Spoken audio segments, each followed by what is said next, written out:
This last week, Dogpack released another video, this one titled MrBeast's Secret CEO. This entire video is an allegation, as is everything that's been coming out. But more specifically, a lot of the information and evidence that has come forth in this situation has been, text messages from Dogpack personally verified former MrBeast employees. We do have a few court transcripts, but the points that are made are not based in irrefutable truths. My goal with this is to better help discern some of the points that Dogpack brings up as being more valid or legitimate in regard to, logically, if that makes sense. Or on the other side of things, if we see some pieces that he brings up that don't really seem to carry much weight, or just kind of, him saying things that he does not end up, defending. Quick 10 seconds. I apologize if this is not super high energy. I have currently ran out of my meds and I am trying to do my best. So if I kind of ramble for a little bit or things like that, I'm going to do my best to cut it down. But that is just kind of where I'm at. Just wanted to make sure you guys were aware. I apologize. The first person that he's going to be talking about in this video is James Warren. And a few things happened. He's specifically going to touch on the fact that he deleted a lot of his social medias after this stuff started coming out. After I called out James Warren by name in my last video, his Instagram and Facebook got taken down and his LinkedIn got taken down. So quick profile on James Warren. He's Jimmy's cousin and secret CEO. And I say secret because, they're not very open about that fact. Like he doesn't post about it on social media. It wasn't ever attached to his LinkedIn. He's never featured or really referenced anywhere. Now, in terms of allegations, this is absolutely nothing, but just from my experience personally and looking at it, I don't typically see if someone is, having this kind of information levied against them, if that is indeed the case, that they end up deleting their social medias and whatnot. It's not indicative of anything of it being malicious or anything like that, but I do find it interesting because it's a bit out of the ordinary, at least from my experience. There's allegedly domestic violence charges that were filed against him. And I say allegedly because it turns out there's a lot of people in North Carolina named James Warren who assault their girlfriends, I guess. So I'm still having people look into these cases.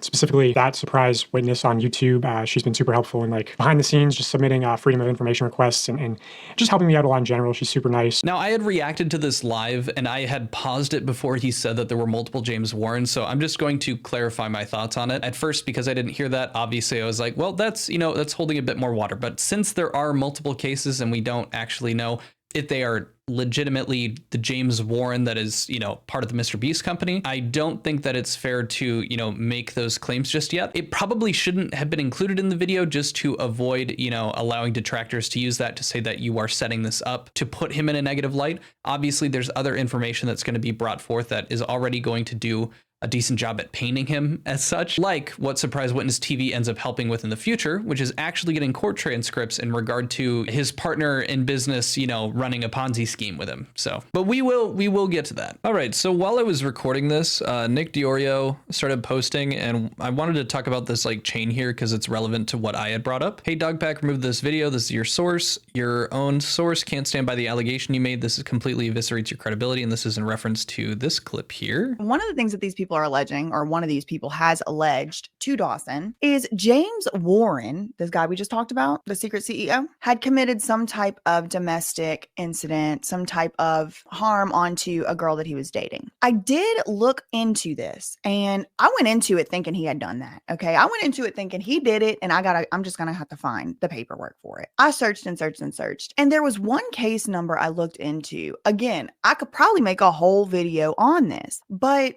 suffice it to say that I do not think that the case number that is associated with this picture right here, and I told Dawson this, and that's why he said this in the video, I do not think that this particular case is the same James Warren for many reasons. Like I said, I did a few hours of research just into this case alone. I was in the property records. I was on Facebook looking people up. I was doing all kind of looking at the marriage records in the newspaper. I just don't think this is the same James Warren. We got 11 Jameses and Jakes just at the MrBeast company. So I don't think that that is him. So I am not prepared to make the allegation that he committed some type of domestic incident that has been put on the record because I've not been able to find that. As Dawson said, I do have a couple of requests out for different stuff and we will see. To me, that's not the most important thing. There's other stuff to look into, and that has to do with this big court case where someone went to prison for fraud for 10 years. So let's just hold our horses. And then he goes on, he allegedly beats his girlfriend as a psychopath. I say allegedly because there are a lot of James Warrens in North Carolina, so I'm looking into it. F this guy and his part 3, bro. What the F? Goes on to say that surprise witness TV says she told Dogpack this was likely not him and the little ran this story anyways. Complete fraud. It's one thing to be new and stupid and a completely different thing to be straight up told that there is no proof after tons of research and the guy ran it anyway in the video maliciously, as if there is a slight chance it's not him.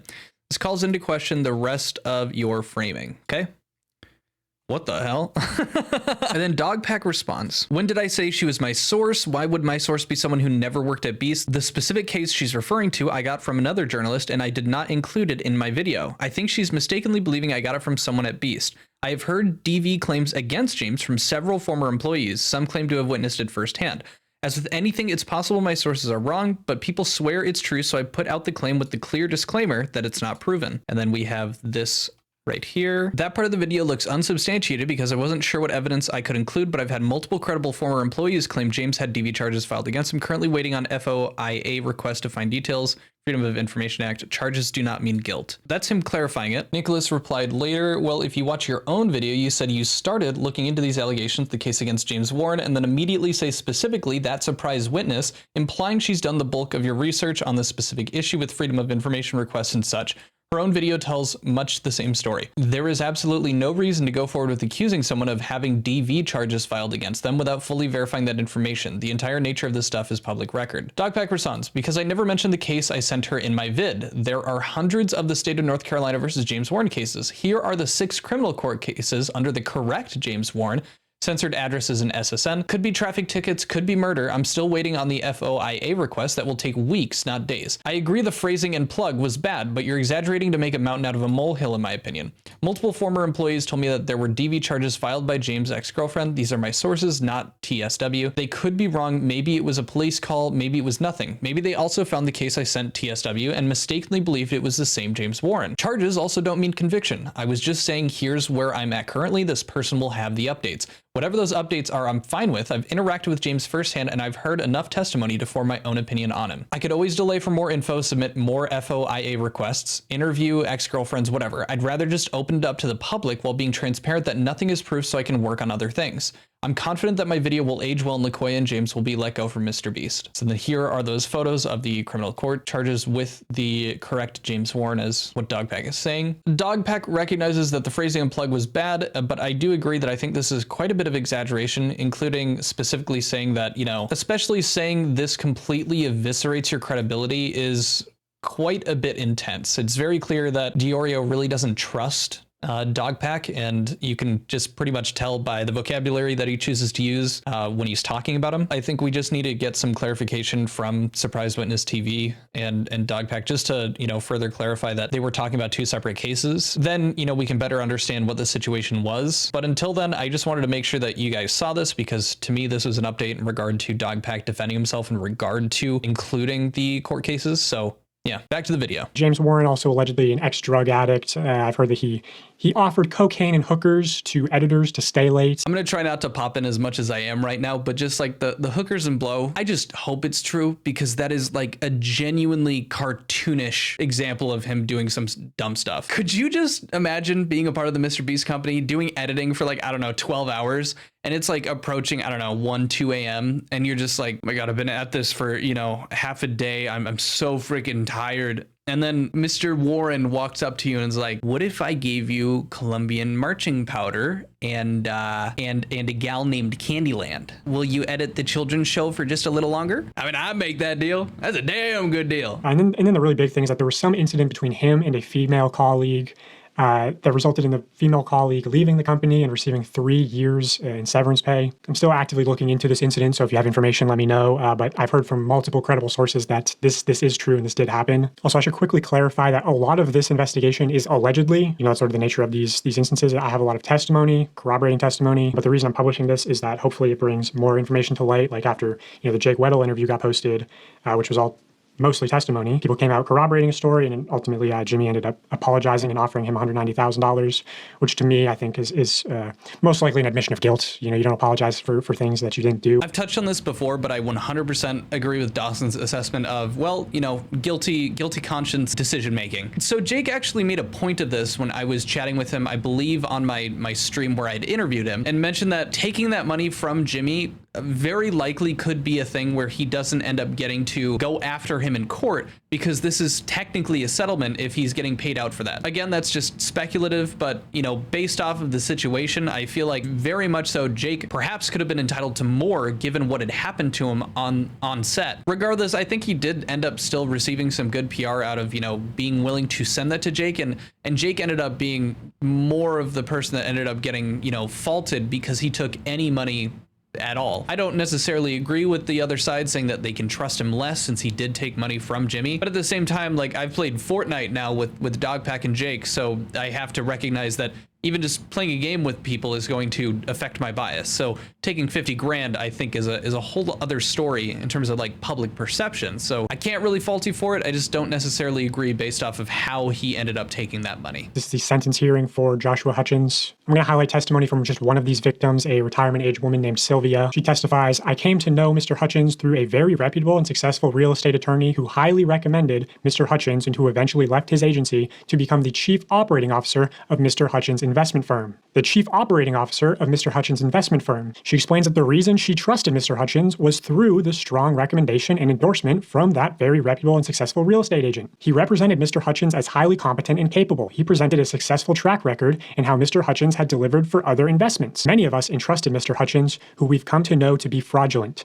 Just $1.3+ million of worthless paper signed by him fraudulently misrepresented in the courts. So Houchins was convicted for soliciting investment monies by telling victims that their money would be put to work on a specific property. In fact, Houchins did not put all the investor funds to work on the property on which the investor was solicited to invest, and instead regularly used investor funds on other properties or personal expenses. Now, what kind of personal expenses? Well, apparently he bought an AR-15 and hundreds of rounds of ammunition. His wife had a domestic violence order of protection against him. He's accused of calling his wife a lying rat and sending menacing photos of himself in tactical gear in the woods to her friends and family. She continues on page 17. "James Warren, the then realtor who recommended me to Houchins, also encouraged us to work with Mr. Houchins on trying to make it work, and we did until it became very evident as to his apparent intent of complete fraud." So James appearing to sort of try to mediate this exchange, saying, hey, give him a chance, don't pursue him, don't sue him, just make it work, right? Now here's the thing, and he's gonna make this point later on, but did James Warren absolutely know that his, partner in business was doing this and, taking money? No, we don't have definitive proof of that. And an argument that I've heard is, if none of this can really be directly linked to James Warren having,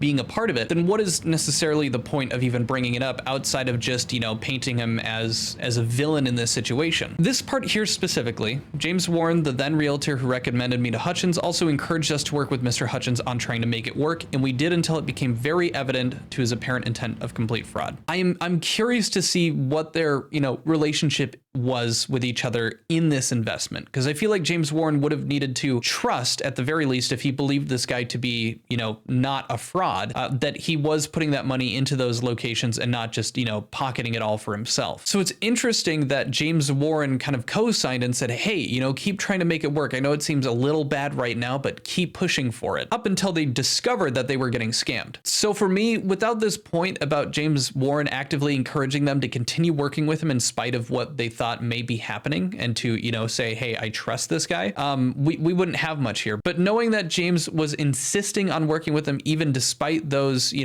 suspicions, that adds a bit more to me in terms of he would have been someone that could have checked and made sure that the money was going to the right places. And this was at best grossly negligent of James to just, do this without, confirming after hearing, a little bit of doubt from the people that they were taking money from. Now, can I claim definitively that James Warren was aware of the fraud that was taking place and willingly complicit in helping Mr. Houchins defraud old ladies? No. But from what I've heard of James Warren's character, how he's hit ex-girlfriends, not let them leave the house, beat his dog, defrauded people in his own ways. I was having a discussion with some other content creators on Himpleton's live stream, and they had brought up this, dog beating claim that Dogpack had made, but didn't, bring it up anywhere else. Now, Dawson had put, I believe, in my comments at one point that what was shown here is about 10% of what he actually has, but it's, a matter of being able to come forward with it, employees willingly able to allow that stuff to go on record. That kind of makes it a bit tough. But for the sake of providing supporting evidence to your claims, it makes it more difficult to take it at face value when you bring up things that you can't verify and don't even show up. There's a difference between, saying something like this and having nothing versus having the allegations towards James Warren about the assault, especially with his name showing up in the court documents, and also providing text messages about how he was, yelling and screaming at some of his previous exes. It's not much of a difference, but for me, and I think public perception, it's enough that I think that it would have been better off that he not included it since he didn't, provide information in regard to it. Now, on to his alleged best friend, Locoya Hill. They both went to UNC Chapel Hill together, and they both, after graduating, got into real estate. But by 2017, Locoya Hill was running an adult entertainment event business in San Francisco called Locoya Hill Entertainment. Then in 2019, he was hired to MrBeast as a producer.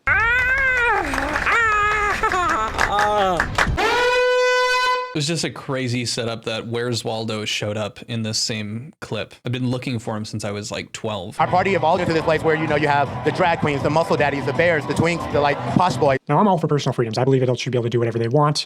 However, I question what qualified the sort of go-go dance drag daddy of San Francisco for a job producing YouTube content for children. But, it'd also be weird if MrBeast hired Johnny Sins as the janitor, I guess. That's not the real issue, though. The issue is that in late 2021, he was allegedly fired for sexually assaulting his assistant. All right, now we're setting up for what I think has the most evidence to support it, which is this SA accusation against Locoya Hill. There's a lot of corroborating alleged testimonies from former MrBeast employees that Dogpack himself had verified. So, take that as you will. But for the sake of just, being broad and providing you my personal, take, for Dogpack to have all of this information present, specifically these text messages from multiple different people corroborating the same thing, the possibility of him constructing all of this to just make it up, slim to none. And it would kind of discredit pretty much everything that he's done so far in pursuit of just making up this huge network of text messages and these stories that are just made up about these claims. So as far as I'm taking it until, evidence is brought to light that goes against this, I'm taking these as they are as true as what the people are claiming it, as they believe these claims to be true that they bring up. Because at the very least, we can have a conversation about it. And if this were to be true, what does that mean for the company and how they're going to respond to this? But also, he does name other people directly, like Jesse, who has made direct accusations of SA against Ava. So their names are tied to this video, and they approved it under the pretense that if they are, lying or know that they are lying, that they could be brought to court on that and, pretty much have to go bankrupt because you're going against the MrBeast company. You're not beating them out on lawyers. Just a quick 10 seconds before we get back into it. If you're enjoying this video, please be sure to give it a like, consider subscribing, but if not, I just appreciate that you're watching. Thank you. He was allegedly fired for sexually assaulting his assistant. Now, I put fired in quotation marks because he was actually quietly moved to the dubbing company, which was Unilingo at the time. Here is proof that he used the Locoya at unilingo.tv email, links back to him, links to these photos, one of which was the profile picture for his YouTube channel. Either way, Booty Call Wednesdays are canceled. He was actually brought back to MrBeast in 2023 after sexually assaulting his assistant prior and promoted to Chief Financial Officer, which is how I personally was introduced to him. Here's some evidence from the internal Slack channel at MrBeast showing Locoya Hill acting in some COO capacity, saying there's news reporters outside, do not engage with them. This was shortly after the Time magazine article came out. So here I have a document showing testimony from former MrBeast employees. So he's going to talk more about them kind of moving Locoya around during all these claims coming out, but this is going to be the real meat and potatoes, a bunch of these different, corroborating, verified, former MrBeast employees that are going to talk about this specific situation that got him moved to this other company. When I say verified former MrBeast employee, I had them send some form of proof. I know who some of these people are. They just want to remain anonymous, but I'm willing to share this with an independent third party if it needs to happen. Personally, I don't think MrBeast is going to deny sort of this Locoya Hill story that I'm going to show you. But here's the first testimony, and I'll say this person is especially credible in my opinion. I asked them, did you see or hear of any sexual misconduct at the company? They say, yes, Locoya Hill, the current COO. In 2021, he had an assistant named victim's name. I heard Locoya acted very inappropriately with victim, booking hotel rooms with only one bed, walking around in his underwear, having victim come to his house and showing him his sex toy collection. Just in general, Locoya made victim uncomfortable. Victim started complaining to higher-ups, and a report got written. Locoya was put on paid leave for like a month. Then MrBeast moved him to the dubbing company, and he was hired back in 2023 and was promoted to COO, even though Jimmy, James, and Sue 100% know his history. Also, I heard that when Victim was let go, he was given $30,000 in severance. I could get you Victim's number. I don't know if he'd talk. I responded, yeah, that'd be great. Also, is there proof he moved to the dubbing company? I could look. It was the original dubbing company called Unilingo. MrBeast practically forced them to hire Locoya, and then they poached Unilingo's employees and copied their whole business and created Creator Global. Verified employee number 2, the reason he had been asked to leave previously is that he had sexually harassed someone that still worked at the company when he was brought back. Yes, Locoya Hill. But they brought him back knowing he had sexually harassed an employee previously. And people often talk about Locoya making them very uncomfortable on shoots. I verified employee number 3. There's one, the old gay guy who likes to bang 18-year-old straight employees. Yeah, I've heard of him. I heard he got in trouble for hooking up with his 18-year-old straight assistant, but the company kept it quiet from what I heard. Employee number 4. Do you know who Locoya Hill is? Yes. And you're aware of the case that has been covered up for some time. Explain. Essayed multiple people, apparently roofied multiple people as well. Verified employee number 5. I'll also say this person is especially credible, but they worked there a while ago, like 2020, 2021, around then. Okay, few things. Locoya sexually assaulted his assistant who was straight and Locoya was gay. You probably already know that, but James is best friends with him, so holy shit was that surprising that they kept him around way longer than they should have. There were reports of him making the assistant sleep in the same room/bed with him on trips, touching him inappropriately, and dangling his job in front of him. Employee number 6, I heard that incident happened. I heard they let him go, and I heard they brought him back and just put him in a different department. And I don't know, but I think he's working there again. So we have at least 6 different people that are making, very similar claims to what had happened with Locoya Hill. Enough that we can piece together, different bits of information. And from what I'm looking at, it comes off that each of these individuals has a bit of a different personality, or like how they address the situation, talking to Dogpack. I say that because it would be a lot easier to recognize if, let's say, Dogpack was doing this, himself and was creating each of these, verified employees. It would be much harder to create 6 different kind of, texting voices where they're talking or using messaging patterns that are, very dissimilar to each other to make them seem more authentic. I would say outside of the 1st and 6th, it was very much people that sounded like, they had heard things in the company and they were each coming at it from a different perspective. Some saying, I'm not sure, I don't know, but this is what I had heard. And all that culminates into my perspective being that, yes, these are legitimate former MrBeast employees that are alleging that they know about, or heard about, I should say, stories about what had happened. Just based off of how much detail would have had to gone into, forging this, I do believe that these allegations were at the very least coming from former MrBeast employees that, Dogpack had vetted and not just himself making shit up. Now, recently, MrBeast has let Locoya Hill go.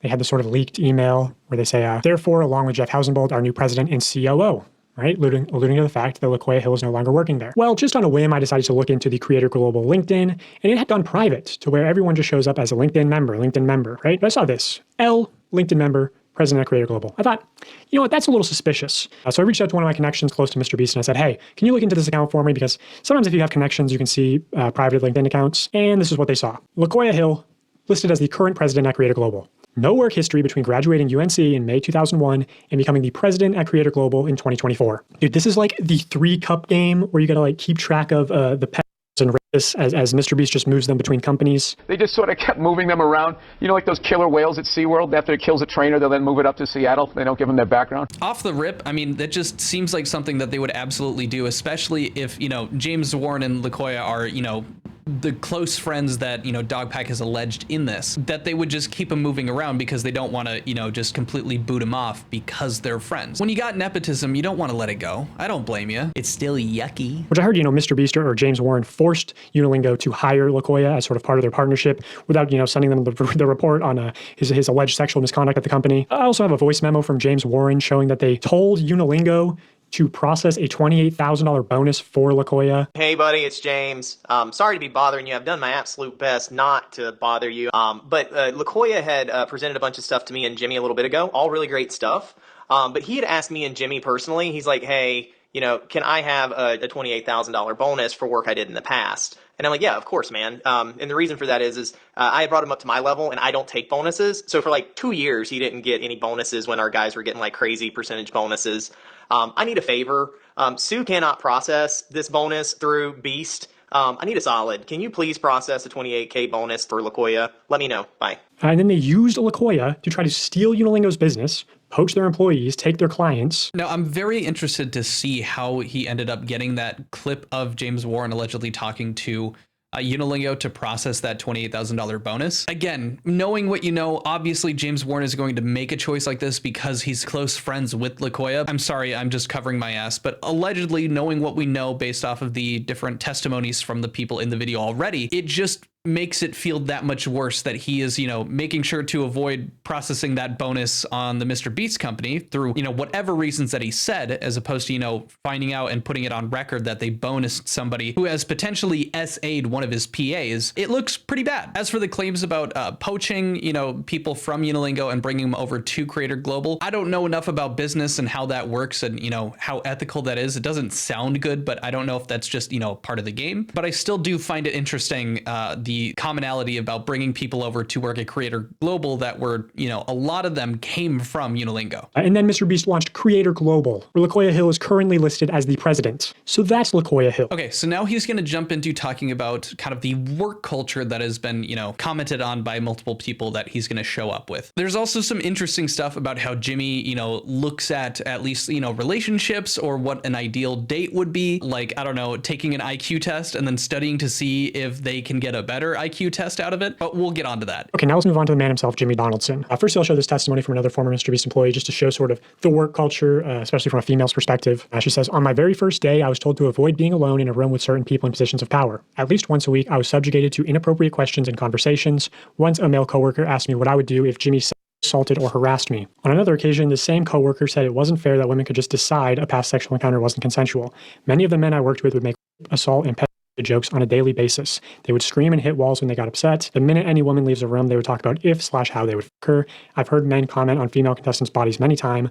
Not everyone behaves this way, but no one openly speaks out against it in fear of losing their job. If you complain about any of this, you'll be shamed for being too sensitive or just ignored. You can't take anything to HR either because Jimmy's mom runs it. It's pretty common for people to essentially get paid to leave and stay quiet if they make enough noise about something. There is no employee handbook, by the way. If you ask for one or what the company's policies are, they just tell you to ask them and they'll let you know if anything is against the rules. But again, there's nothing in writing, which is true. The leaked document is just the production manual. Now, the way these dudes are described, it sounds like a caricature of American Psycho. The way that they all talk in that show, it sounds like that. And like they sound like cavemen hitting things when they get mad. And then when a woman leaves, oh, what I do? Like that's insane. So again, with the allegations coming out and the fact that there is a bit of corroborating stuff specifically from Jesse, who has those claims against Ava, it's just painting a picture that is at the very least, problematic for the situation, and at worst is proof of a hostile work culture that isn't well documented or put in writing, which is just predatory towards people that are going to inevitably suffer from consequences of such a toxic work culture, where when they try to come forward with things that are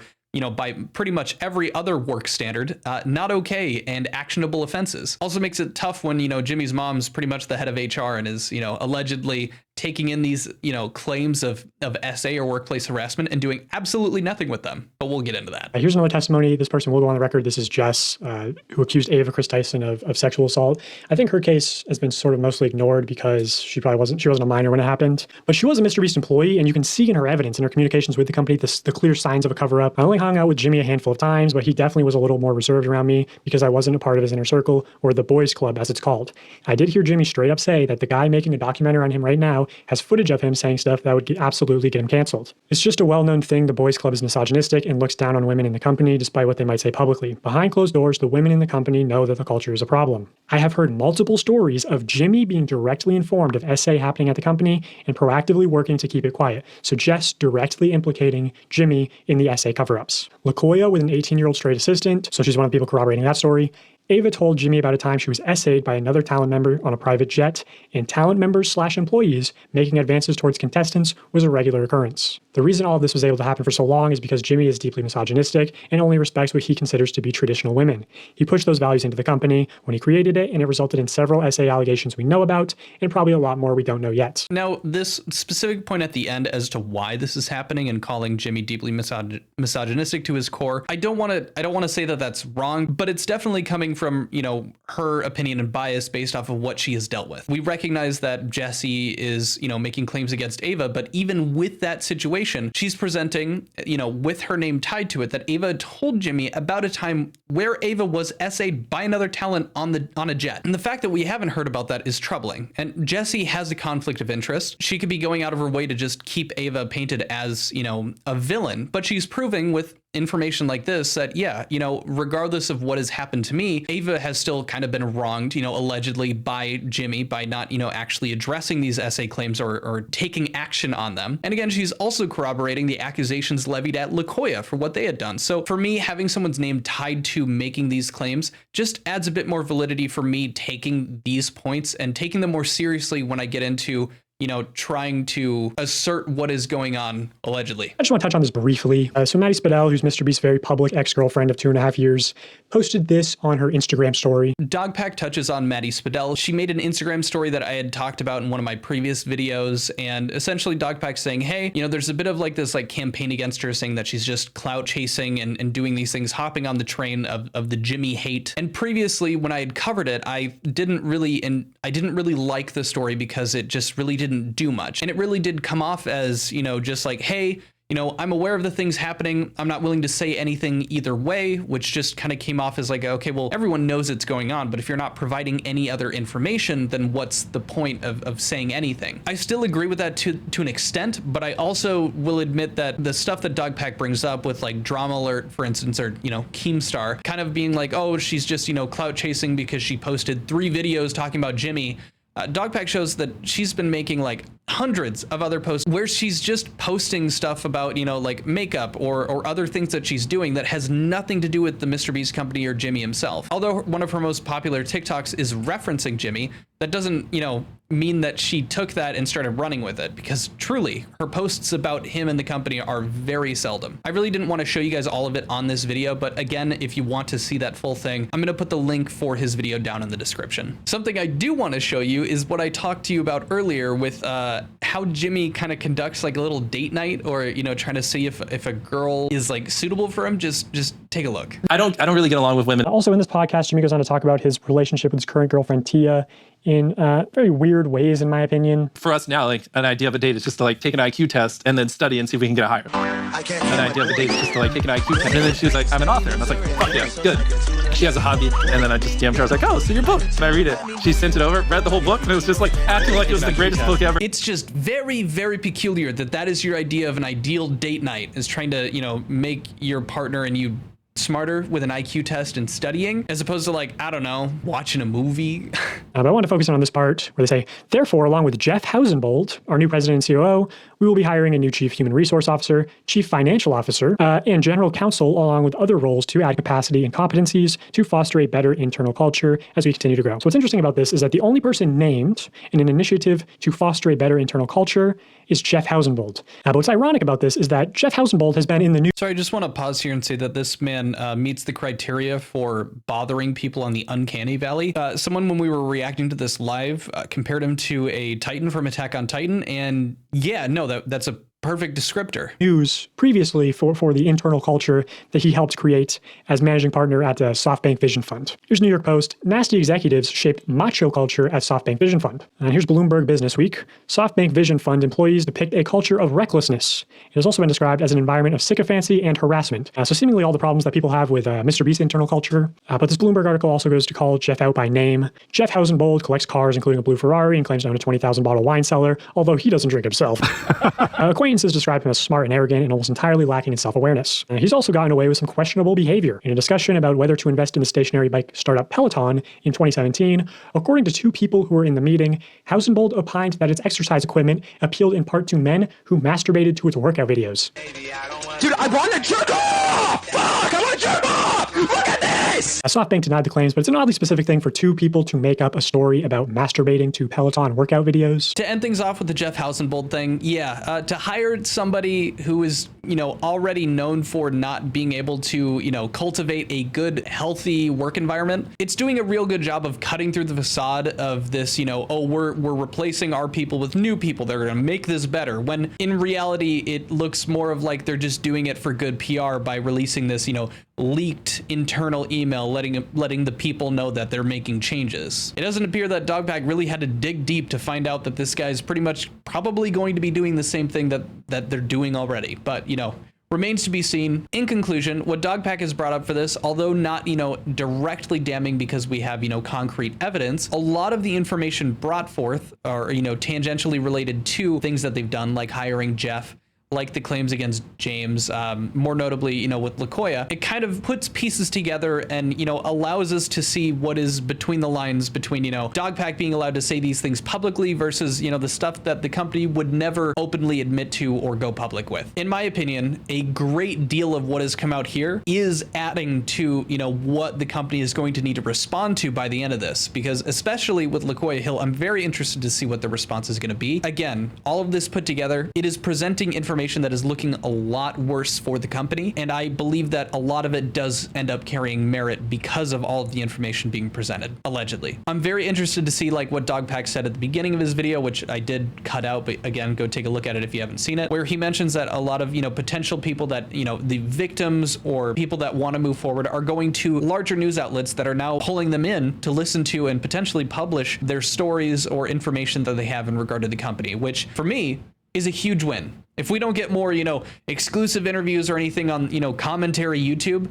oh no. Yeah, I guess less bread, but for me, it's a net positive because this information is getting out to the general public, which I think is where we're actually going to be able to see progress made in actually having some action taken against the company and Jimmy. Hope you guys enjoyed the video. Let's get on to the membership shoutouts. So I didn't do a poll for this one, so I'm just going to go for a Midwest dad here. Hope you guys like it. Let's get on to our Quankers and Quiglets. Special shoutouts to OMG It's a Pancake, Xavier, Boy Tiger Rockin', Rabid Lorax, oh boy, Artistic Smeargle, Edward Rock 6, Jean-Philippe Paradise, probably, Snowballs, Youngest Kid, ZXXZZ1, Pombinenge, Joan, Michael Dufka, Person Pal, Mel TF2, Jeremy Stalkup, Blasted Sketch, Waylon, Glitch Hoff, Yogi Farmer, Sign Style Inc., Weird Wonders, Vinzo0913, Keo,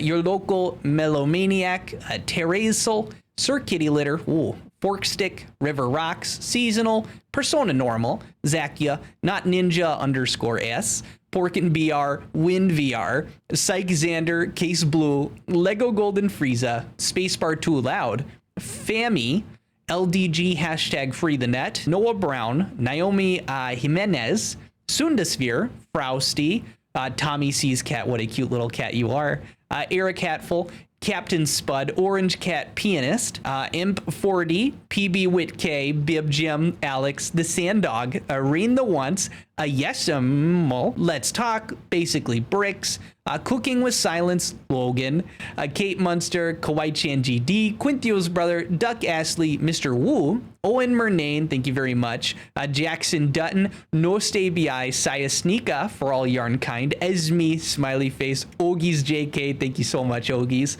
Four Ive, Iona, Titanium Sid, Kate's mom, Bosu, and Quintio's mom. Thank you so much, Mom. Oh my gosh, that's just about it. I hope you guys have the rootinest, tootinest Friday or Saturday when this comes out here. Oh my gosh, I hope you guys have a good time. All right, I'll see you now. Bye-bye.